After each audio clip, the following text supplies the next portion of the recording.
प्यारे बच्चों नमस्कार। आज आपको समास के बारे में बताएंगे कि समास पढ़ने से आपको क्या फ़ायदा होगा और ये समास वास्तव में होता क्या है। तो प्यारे बच्चों देखो, समास दो शब्दों के मेल को समास कहते हैं। हिंदी भाषा में दो शब्दों के मेल को समास कहते हैं। जैसे वन गमन, वन को गमन अर्थात वन को जाने वाला, तो वन को गमन। ये यहाँ पर जब हमने इसका विग्रह किया, समास का विग्रह किया, तो ये तीन शब्द निकले, तीनों को मिला करके एक कर दिया गया, तो हो गया वन गमन। समस्त पद या सामासिक पद, तो ये जो शब्द बनता है इसको कहते हैं समास और इसको कहते हैं विग्रह। वन को गमन मतलब एक ही शब्द को तीन भाग में बांट दिया गया, तीन शब्द बन गए, वो हो गया विग्रह। और जब उसको एक कर दिए तो हो गया समस्त पद। तो समस्त पद या सामासिक पद इसको कहेंगे और इसको कहेंगे विग्रह। इस प्रकार इन दोनों को मिला करके बनता है समास विग्रह। अब हिंदी भाषा में समास और संधि दो को आपने पढ़ा होगा, अच्छे तरीके से पढ़ा होगा, और दोनों के बारे में थोड़ा सा अंतर है, कुछ लोग इसको जानते भी होंगे। तो संधि वास्तव में क्या है और समास क्या है? संधि है दो वर्णों का मेल, दो वर्णों के मेल को संधि कहते हैं, और समास दो शब्दों के मेल को समास कहते हैं। दो या दो से अधिक, दो ही नहीं, दो या दो से अधिक शब्दों के मेल को समास कहते हैं। अब फिर ये होता है, इसको पढ़ना थोड़ा सा कठिन है, तो कठिन से आदमी भागता है, कठिन चीज को आदमी करना नहीं चाहता। तो बात ये आती है कि आपको क्यों पढ़ना चाहिए, समास क्यों पढ़ना चाहिए, संधि क्यों पढ़ना चाहिए? तो इसको इसलिए पढ़ना चाहिए, जैसे अभी यहाँ तो आपने देखा तीन ही शब्द हैं, लेकिन आगे चल करके आप ये भी देखेंगे, जैसे एक शब्द यहाँ पर ये मिलेगा आपको दशानन। 10 आनन है जिसके वह अर्थात रावण। षडानन, षड आनन है जिसके वह अर्थात कार्तिकेय। तो इस प्रकार आप देखेंगे 1 2 3 4 5 शब्दों को मिला करके एक शब्द बन गया दशानन। अब आप कल्पना करिए कि 5 शब्द मिला करके एक शब्द, मतलब जहां पर आपको 5 शब्द लिखना था वहां पर आपने एक शब्द लिखा और आपका काम चल गया। अब इसको और आगे बृहद पैमाने पर ले जाइए, तो ये होगा जहां पर आपको 5 पेज लिखना पड़ता, वहां पर आपका काम एक पेज लिखने से चल गया। तो इस समास को पढ़ने से, समास को जानने से आपका फायदा ये होगा कि आप लंबी चौड़ी बात को भी संक्षेप में अभिव्यक्त कर पाएंगे, संक्षेप में लिख पाएंगे। इसलिए समास की जानकारी होना जरूरी है, एक ये। दूसरा, समास जानने से क्या होता है, जैसे जो शब्दों को आप लिखते हैं, जो शब्द बनते हैं, वो शब्द थोड़ा सा अच्छे हो जाते हैं, शिष्ट शब्द हो जाते हैं और उनको पढ़ने पर बहुत अच्छा लगता है। जैसे मान लिया आप यही लिखते 10 आनन है जिसके वाह, इतना लंबा आपने लिखा, लेकिन उसी जगह एक शब्द आपने दशानन डाल दिया। एक तो आप शब्दों की संख्या कम हो गई, दूसरे दशानन शब्द भी पढ़ने में आपको अच्छा लगेगा।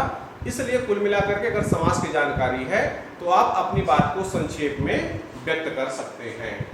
इसके बाद संधि तथा समास में अंतर। तो संधि और समास में मोस्टली 3 अंतर होता है, वर्ण और शब्द। संधि क्या है? दो वर्णों का मेल है, और समास शब्दों का मेल है।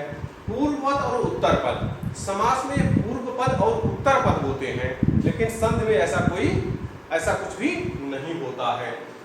संधि में वर्णों को अलग कर देना उसको कहते हैं संधि विच्छेद, और जबकि समास में अलग करने को कहते हैं समास विग्रह। ठीक है, ये छोटा सा अंतर था संधि और समास में। अब बच्चों देखिए समास के भेद। आपने देखा होगा कुछ पुस्तकों में समास के भेद 6 दिए गए हैं और कुछ पुस्तकों में 3 भेद दिए गए, कुछ पुस्तकों में 4 भेद भी मिलते हैं। तो कुछ में 6 मिलता है और कुछ में 4 मिलता है। तो ये 6 और 4 क्यों हो जाता है, इसको भी अभी आपको हम बताएंगे। देखिए समास के 6 भेद होते हैं। नंबर 1 तत्पुरुष, नंबर 2 कर्मधारय, नंबर 3 द्विगु, नंबर 4 अव्ययी भाव, नंबर 5 द्वंद्व और नंबर 6 बहुब्रीहि। ये 6 समास हो जाते हैं। तो जब आप इसकी परिभाषा और इसके विग्रह को देखेंगे तब आपको पता चलेगा कि ये समास 6 और 4 क्यों होता है। देखिए तत्पुरुष, तत्पुरुष में पूर्व पद प्रधान होता है ना, और दोनों पद मिला करके एक शब्द हो जाते हैं। जैसे स्वर्ग प्राप्त, स्वर्ग को प्राप्त। जब स्वर्ग प्राप्त ये हो गया समासिक शब्द, जब इसको अलग किए तो हो गया स्वर्ग को प्राप्त। दूसरा हो गया रसोई घर, रसोई के लिए घर, वह घर जिसका प्रयोग रसोई के लिए किया जाता है। ये हो गया तत्पुरुष समास। तत्पुरुष समास में और क्या होता है, इसमें विभक्त का चिन्ह होता है, कारक का चिन्ह होता है, और जब आप उसको एक करते हो, समस्त पद बनाते हो, तब उसका लोप हो जाता है। जैसे देखिए इसमें है स्वर्ग को प्राप्त, ये जो को है ये विभक्त का चिन्ह है, कर्ता ने कर्म को, तो को चिन्ह जब आपने इसको एक किया तो यहाँ पर इसका लोप हो गया, स्वर्ग प्राप्त हो गया। उसी प्रकार रसोई के लिए घर, तो के कर्ता ने कर्म को करण से संप्रदान, अपादान के लिए षष्ठी का की के, इस प्रकार से आपको का की के, ये के निशान मिलेगा आपको। तो ये के निशान यहाँ पर मिला विग्रह में, जब आपने इसको एक किया तो ये के निशान गायब हो गया। तो तत्पुरुष समास में जो विभक्त चिन्ह होते हैं उनका लोप हो जाता है।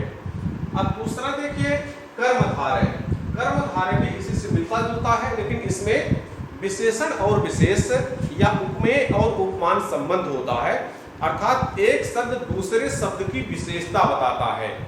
जैसे महात्मा, महान है जो आत्मा,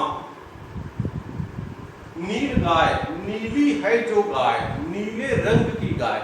इसमें आप देखेंगे कि महात्मा एक आत्मा की विशेषता बताई जा रही है, एक आदमी की विशेषता बताई जा रही है जिसकी आत्मा बहुत ही महान है, जो बहुत बड़ा है।